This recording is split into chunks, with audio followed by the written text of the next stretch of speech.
everybody. We're back with another hot topic at the Q Agenda. My name is Liana Carrera, and of course, you know, our lovely co-host, Enrique. Woo, woo! Enrique. Oh my goodness, we're doing things a little bit different, as you know, because of coronavirus. We are forced to improvise, and we're coming to you from our living rooms. So kind of cool. That's right.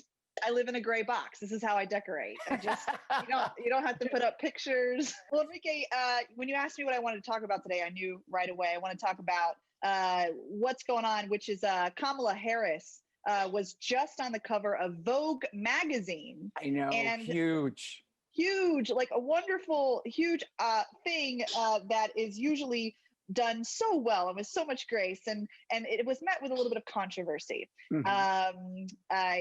That's the hot topic. So Enrique, have you seen the cover? Of course I've seen the cover, and I understand why people are feeling a little weird about it, because if you look at the two cover images, they're not like, whoa, you know, they're yay, she's there, and she's history. She's the first female vice president with the background, you know, that she has, that she's, you know, African American and Indian, and, you know, like there's so much to celebrate. I feel like, you know me, but it's like I feel like that cover should have been like a super party extravaganza, and it's kind of like wah wah wah. It kind of looks like there was no wardrobe budget, and she had to bring in her own clothes and do her own hair and makeup. It was very like for Vogue magazine. I would understand if it's like Q Agenda. Okay, I would understand. But Vogue magazine. So we agree. We agree they should have raised the stakes. Oh my gosh. Not only do we agree, Enrique, the internet agrees with us. I mean, it wasn't just sort of the internet being petty. It was this inherent sexism and racism that people are calling out from Vogue magazine, that there was no effort put into, it looked like there was no effort. It looked like a hodgepodge of ideas in terms of, well, she loves her sorority and that's pink and green, and she loves to wear those shoes everywhere and those are Converses, and she's approachable. So we're just going to put her like, kind of like, you know, it looks like she's photoshopped just behind this wall of and pink. To add insult to injury to the whole thing, it's like, I remember when Melania Trump and Ivanka Trump came out for the inauguration and all of that, they were dressed head to toe by none other than Oscar de la Renta and Carolina Herrera. Really? And now that we have Kamala Harris, you're going to put her on a Gap t-shirt. Listen, no, but listen, because I was reading about this, and apparently the goal was to show her being approachable. So she chose her, which is nothing wrong with that. Nothing wrong with like choosing your aesthetic or choosing what you want to go with. But they said they wanted to emphasize her being open and approachable, which is what the most important thing was to that. But what they ended up doing was really making it feel dismissive, and like they didn't put effort. And unfortunately, what happened was that it didn't attract people. It actually repelled people. I don't think people got to read the beautiful substance that was on the inside of the magazine, because the inside was amazing. But people were like, well, if you're not going to take her seriously, why should we take the content seriously? Absolutely. And not only that, because if, like you said, if it was any other magazine, but it's Vogue, which is the Bible of fashion. And that if you thought like, oh, okay, it's just like Anna Wintour made a bad decision because, you know, she's the editor-in-chief and she's the one who oversees the covers and everything. But there is a huge staff of people involved with the magazine. Not only that, but to make the decision of a cover, which, by the way, takes months and months and months in advance to think about that cover. Nobody got like the pulse in the room to like think this is exactly what we shouldn't do. And evidently, surprising and shocking. Exactly. And evidently, she was also caught off guard. Her team, like they didn't even pick that for the cover. Vogue, they picked the one where she's in the blue suit with the gold in the back, which I think anybody with eyeballs can see that one is at least trying and the other is just the mess. And so their team was reportedly very upset by this surprise, as they call it. They saw it with the rest of the world when it leaked or was announced the day before. Well, I would expect that after all the backlash, something happens, that they turn this around in some kind of way. And then, like, again, the world, it's so upside down right now. And this country, unfortunately, right now feels like it's so upside down. I want to stay hopeful. I still, you know, I want to see the beauty and everything. And I just want to believe that everything's going to be all right, that we're going to make it work. But it would be so refreshing if they give us like that breath of fresh air to just see her and celebrate her in such an inspiring and aspirational way. Kamala Harris, we support you and love you at the Q Agenda. Go get yourself another cover. Bye-bye. Absolutely. And we'll be right back with more of the Q Agenda right here. Don't go anywhere.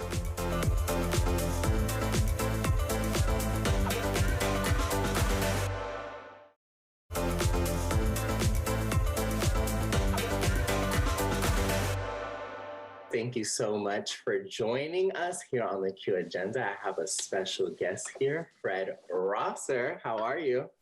The suntan Superman is in the building. You know, I always say, don't die with the story and you tell it. So however I can share my story to the masses, I'm going to do it. And I'm doing it right now with you, Victor. I just got done with the gym. I'm a man of my word. I said I was going to do this interview, and now we're making it happen. We love it. We love that energy. Now, you were a wrestler with the WWE. You're still wrestling, but you're known for being the first openly gay wrestler. So I'm honestly so curious to hear the story because there's so many elements in this. First, I honestly want to get into kind of what got you into wrestling. I've been a fan since I came out my mom's womb in 1983. My dad was actually a big wrestling fan, and he got me into it. And throughout junior high school and high school, I had that laser-like focus to want to pursue the professional wrestling business, the very masculine world of professional wrestling. And I did it right out of high school and college. In 2002, I joined a little wrestling school, and I got that on-the-job training. I was what they call a weekend warrior. On the weekends, I was wrestling, and then during the week, I was literally running an ice cream store, running a Dairy Queen, scooping ice cream, doing what I had to do to eventually get signed by the biggest wrestling organization in the world, WWE, in 2009.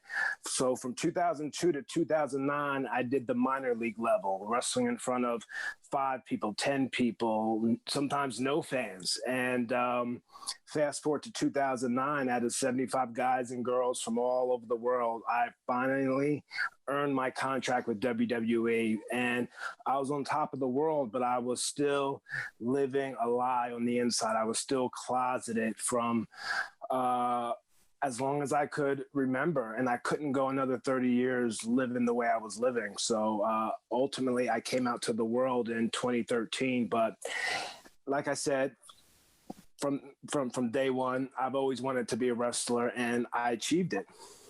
And when you were in the process of coming out, was it kind of like a step like the inner circle, and then kind of, because I can't imagine just coming out to the world, especially on such a big platform like the one that you're on.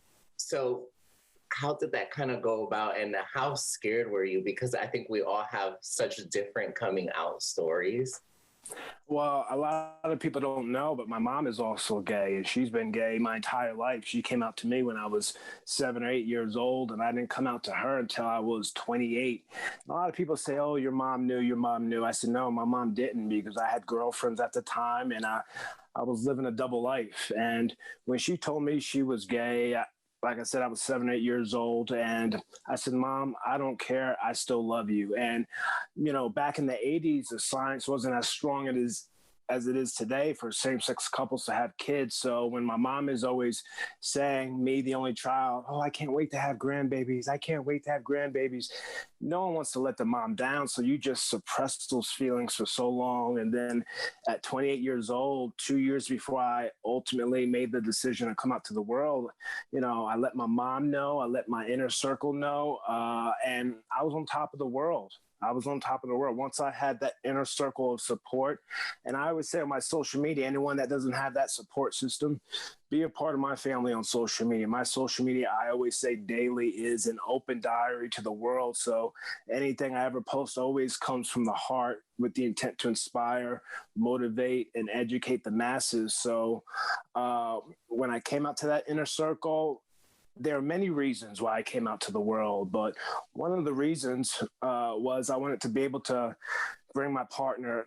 I hate using the word partner. I wanted to be able to bring my boyfriend backstage into the masculine world of professional wrestling. I wanted to be able to bring him to red carpets and show him off and be proud. And I ultimately was able to do that.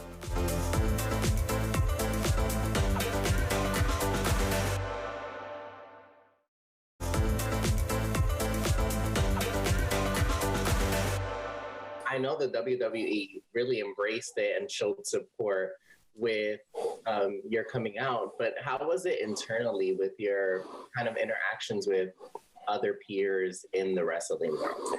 You know, Victor, I'd be lying to you if I told you everything was great. You know, we have some favorites and we have some not so favorites. My favorites were guys like Randy Orton, who's a legend in WWE, Big Show, Mark Henry, the world's strongest man.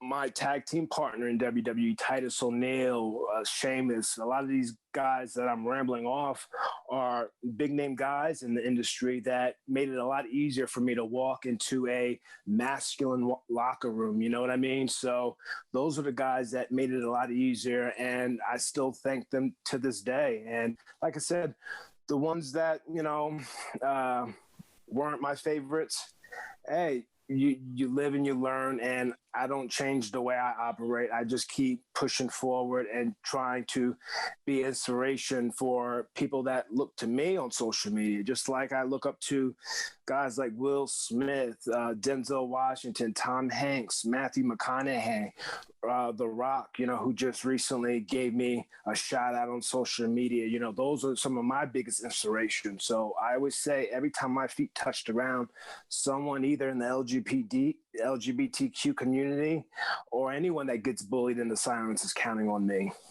For sure. I think that the one thing I really enjoy about your story and also about you existing in the world that you exist is I think a lot of people always put gay men into certain boxes and categories and stereotypes. And there's such a whole spectrum of what is out there, especially with being, you know, Black men. And that adds such a more intense layer on top of that. So what advice would you give for someone who's just now growing up, who kind of almost, because not to make an assumption, but did you ever feel like you could relate to kind of most of the gay community based off of these stereotypes, and you kind of having these other interests?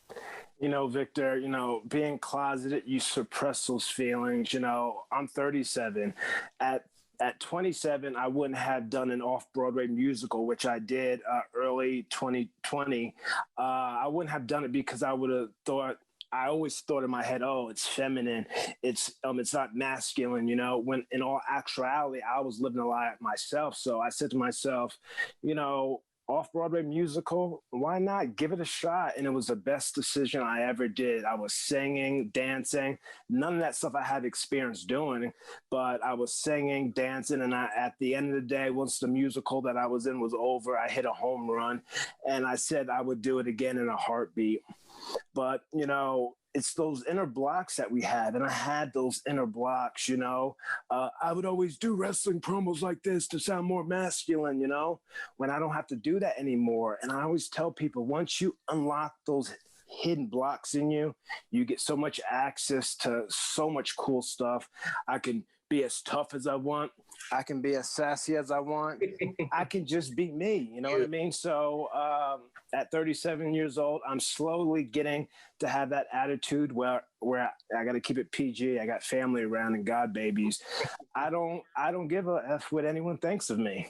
Yeah, no, and I really want to thank you for that, because you make it easier for so many people to exist in their truth, and you show people that would normally not even be interested in anything with gay men per se, that we're not all alike.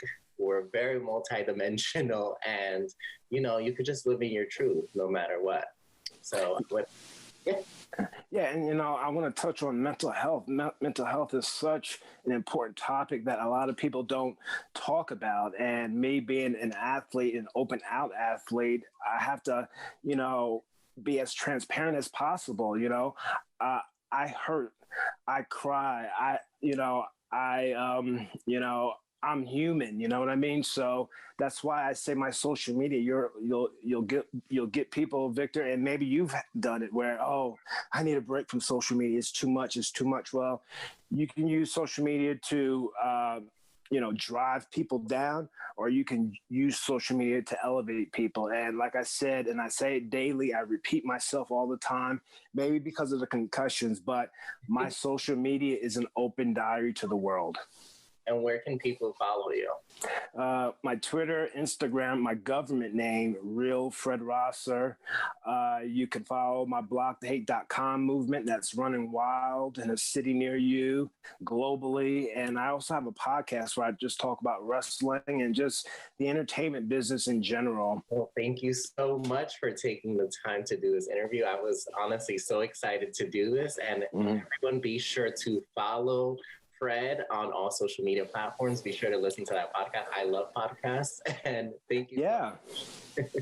Thank you. And everyone be sure to stay tuned because we'll be right back.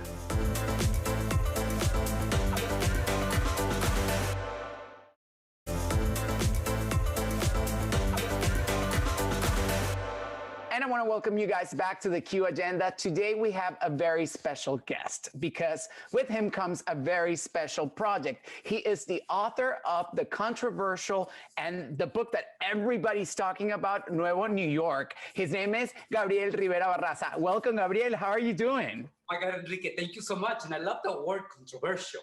It was very controversial because it's so unique. So how does Nuevo New York, the book, comes into be? And please explain to our viewers who are not familiar with it, what is the book Nuevo New York? This is Nuevo New York. This is the cover. And this was born in a way that was so much, I was so obsessed with do something extraordinary. And it's not like I read a lot. No, I'm very visionary. I'm more visual because I like creativity and I like fashion. So I said, with all the talent that I met, that I work with, including Mrs. Carolina Herrera, Oscar de la Renta, we collaborated with Narciso Rodriguez, among other big designers. I was like, why not do a book to represent us in a different way? That, it bothers me, Enrique, and I know you and I talk about it a lot, particularly in California, Hollywood, you know that. They portrayed our background in a way that sometimes is not the most aesthetic and it's not the most realistic. Mm-hmm. So I said, no, why not doing a book representing the designers or the personalities that come here to the US, but they come to bring something. They give to society. They give to the city. They give to the world in philanthropy, fashion, and arts. We're not taking away nothing. We're giving. We give jobs. There's companies such as, again, it sounds redundant, like Carolina Herrera, huge company, right? Who was one of the first ones to open the world in the fashion industry for Latins in the US. I find it fascinating that the Rockefeller Fund would be interested in investing into the Latino, culture and into pushing forward that message of equality and equal opportunity for all. Well, I was very lucky. I met Ben Rodriguez Cubeñas, who is a Cuban American, and I, with Hans Newman, who is the co-author and photographer of Nuevo New York, and together we met with Ben Rodriguez at the office of the Rockefeller Brothers Fund. We presented the idea. He loved it. He got it. And that's what New York is. New York is a yes or it's a no. And this was a yes. And he supported us all the way to the end. And thanks to Ben Rodriguez Cubeñas, thanks to the Rockefeller Brothers Fund, it's expensive book, Enrique. It's everything is original. The photography, the interviews, the editing. I mean, we're talking about a lot of work, 4 years. And that, thanks to them, came at the perfect time, 2016, when a new revolution in the US happened. And the New York Times promoted it twice. And now it's kind of from Vogue and the Winter supported us, The Guardian in London. There was a very interesting article on Vogue about Nuevo New York, where they were recommending pretty much that everybody in Trump's cabinet should read Nuevo New York. It was very interesting. That was through on the Winter in Vogue, and yes, indeed, that was one of the highlights of Nuevo New York. Also, it became a reference in the New York Times, saying that Nuevo New York is a reference from our community. So imagine how proud. It was such a special moment. And it's such an honor for us to know that also we get criticized. Criticism is actually a positive thing. Many people think it's negative. No, at the contrary, as a publicist, I think it's great because the aesthetic of the book looks so flawless that people, when they see it, it's like, oh, I didn't know she was Latin. What do you mean? Because we look fabulous in the photo, And your book broke incredible parameters. You were even able to distribute it in high schools, right? And schools for children to use it as a reference, correct? Definitely. I went to high schools in California. I went to a public school in San Jose by the Silicon Valley, and it's called Independence High School. So I did attend it, and I told the principal if I was allowed to give a conference, and they said yes. I showed the book. I demonstrated who we are. There were so many Latin kids. They were so shocked. They were so inspirational, because imagine you're a kid. You live in Arizona, in a small town, and you want to be a designer. You don't have a reference. Perhaps your parents never went to high school, university, or you don't know, but you read this book. Oh my God. Like, for example, Nina Garcia here, who we all know and adore. From Project Runway, yes. From Project Runway. And she works in her industry. But imagine all these people tell the story, how they made it. That kid can change their life forever, Enrique, and be like, I can one of them. I can progress. I can live in the Big Apple. I can be in Hollywood. Or why not in philanthropy in the Silicon Valley? Nowadays, that is like a hot place. Absolutely. Well, Gabriel, I really want to thank you for taking the time to meet with us and for spreading the word and awareness on that the sky's the limit for Latinos and for an audience, that they can aim to be anything and everything they want. I can't wait to see what's next with you and with JRB Communications, and looking forward to having you again in the show at some point. So thank you again. Oh, well, no, thank you so much for the invitation. We want to thank Gabriel Rivera-Barraza for joining us today on the Q Agenda. For more on him, don't forget to check latv.com, and we'll see you next time.